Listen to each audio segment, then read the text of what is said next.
Okay, so where we just left off was with Thomas Jefferson purchasing the Louisiana Territory, and that was in 1803. Well, also in 1803, war broke out between Great Britain and France. And that was actually part of the reason why Napoleon was so happy to sell the territory, because he really thought it would tick off Great Britain, that they would be upset about it. So it was kind of like a in your face to Great Britain. Americans saw this as an opportunity to start doing more trade with France, because prior to this, France would trade primarily with European countries. And they saw this as, oh, France is at war with Great Britain. Let's seize this opportunity. Let's start doing trade ourselves. But Britain blocked the French ports, and they started stopping American ships, but more importantly, Britain needed more sailors, more soldiers.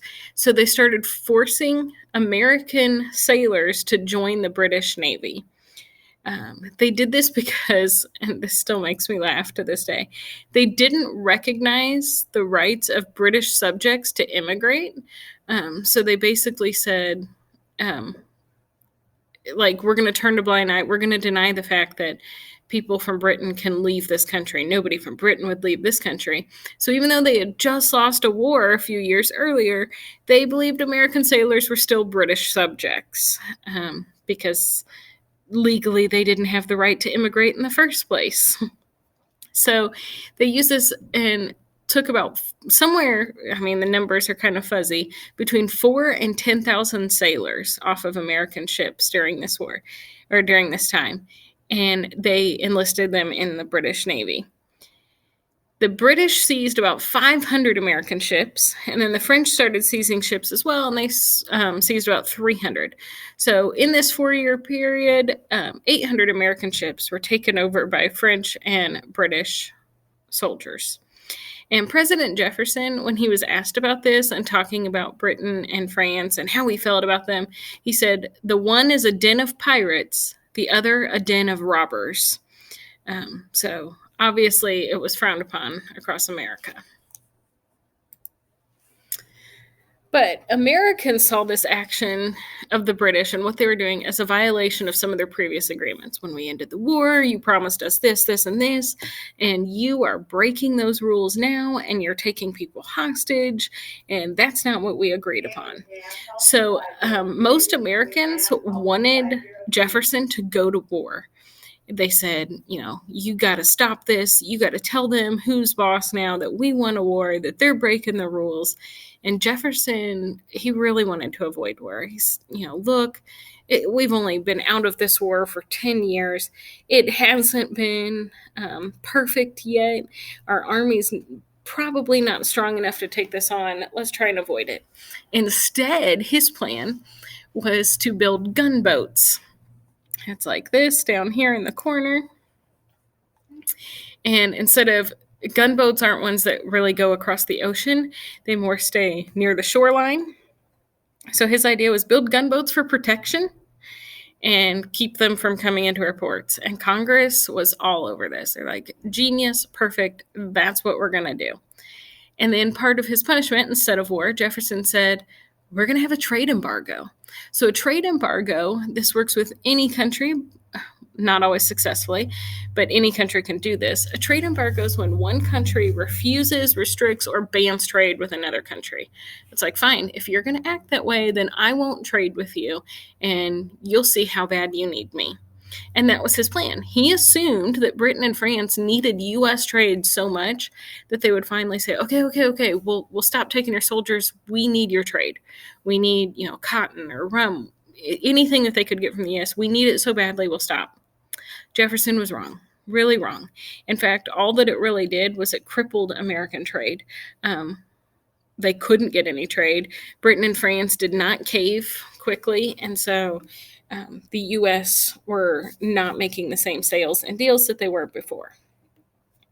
So this kind of starts leading to the War of 1812, which was a war between the U.S. and Great Britain again. It lasted 3 years, and part of the problem that led to it, besides the trade embargo and all that, was that British soldiers, as part of the Treaty of Paris, had agreed to leave the United States after they lost the war.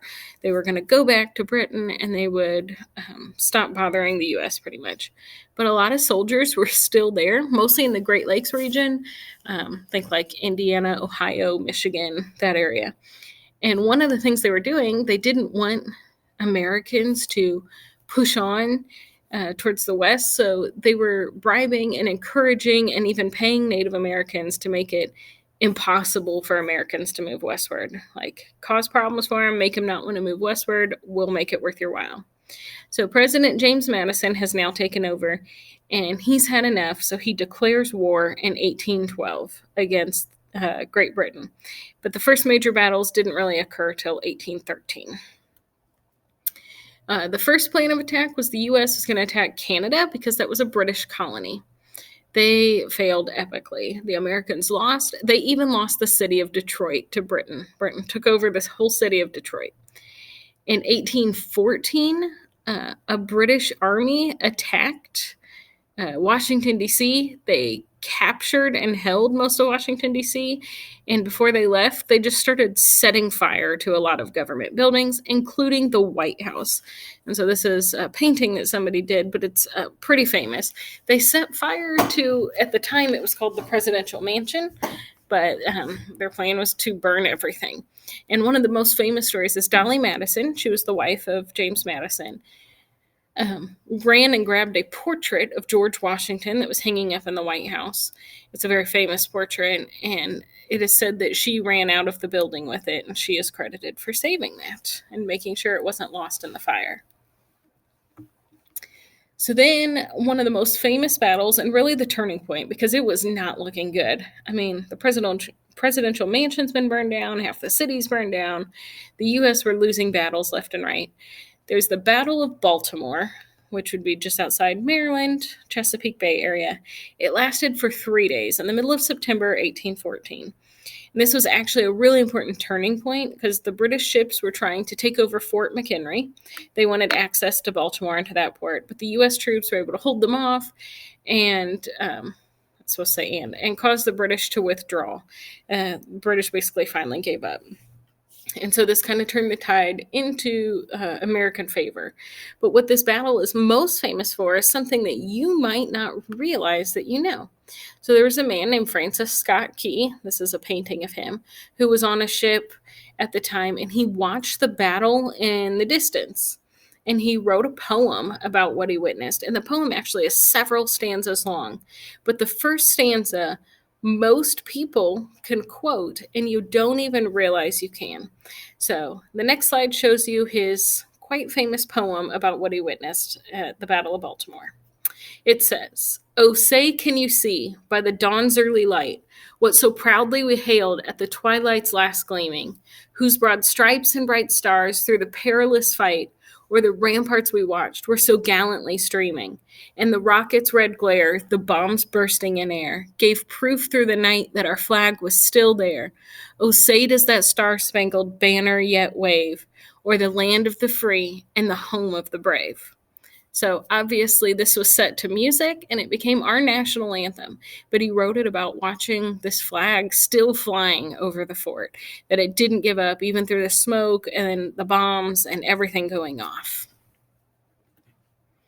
So the War of 1812 ended with the Treaty of Ghent on December 24th, Christmas Eve, 1814.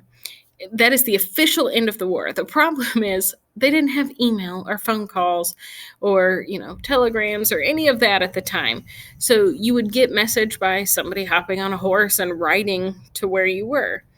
And there was about to be a battle in New Orleans, and word did not get to New Orleans prior to that battle. So there was actually a final battle of the war fought after the treaty was signed because nobody knew that the war had officially ended. And this was actually a U.S. victory, but it was fought in January of 1815. So because this war was it was the U.S. versus Britain again, it's often called the Second War of Independence because it was similar things. However, no side really won. There was no clear winner. You can't say so-and-so won the War of 1812. because no borders were changed. Nobody gained anything from it. It was just kind of like everyone said, look, this is going nowhere. Nobody's going to win. I'm so tired of fighting. And they all just kind of quit together. So no big changes were made, except for the fact that through this treaty and after this war, it created a long-term peace between the U.S. and Great Britain, where the two sides decided they would not fight again or have a war like this ever again.